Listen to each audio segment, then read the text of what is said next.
ako ng hapunan, gabi ang pagluluto ko. Nakating na yung isa, ipat ko ang camera.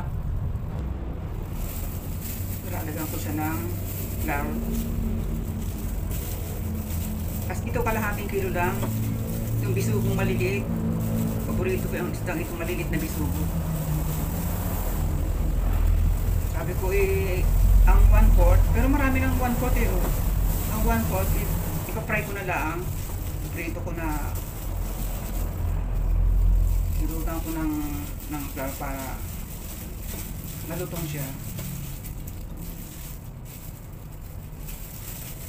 Ito na ito, timplado na ito.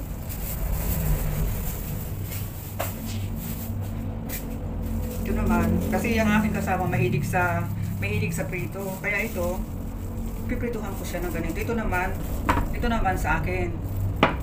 Ito ilulutuin ko naman sa, ipapaksiw ko siya sa kalamansi. Lalagyan ko siya ng okra. Hindi ko siya masugatan para hindi siya hindi malapot ba? Kasi pag nasugatan ng okra, malapot. Hindi ko natatanggalan itong Kasi pag nasugatan kasi nalapot kaya hindi ko na siya tatanggalan. Hinugasan ko na.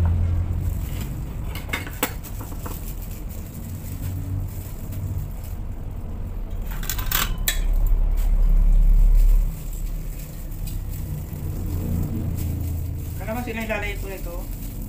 Aking paksiw na isdang bisugo. Gusto ko ito yung bisugong pula. Siksikan naman yung ganyang bisugo eh. Mayroon siyang konting soy sauce. Tapos konting sugar na brown.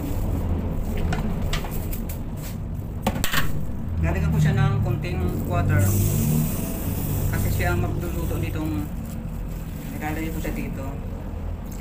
Meron na siyang bawang,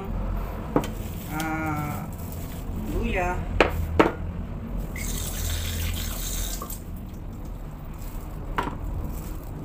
Pag kumulo ito, sa ako ilalagay ito. Pero sasabay ko na itong okra. Kasi madali lang maluto ang isda.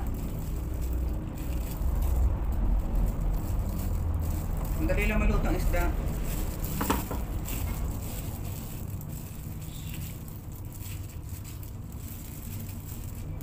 Lagay ko na pati setaw.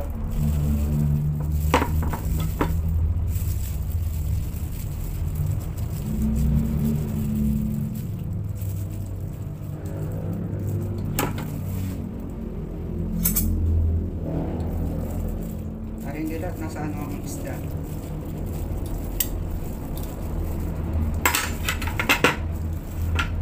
Kami na yung kanyang sili.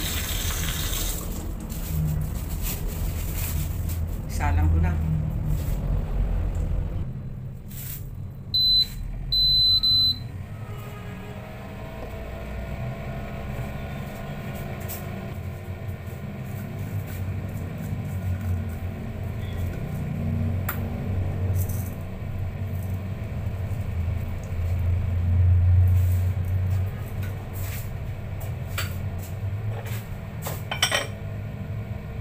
Kunti lang siya kasi dito eh. Bali 1/4 lang isda. Tsaka kaunting gulay. Kaya sa maliit lang siyang lutuan. Bread ko naman yung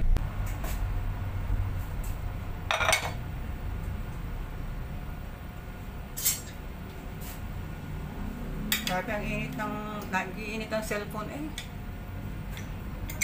Tingnan natin yung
Bakit?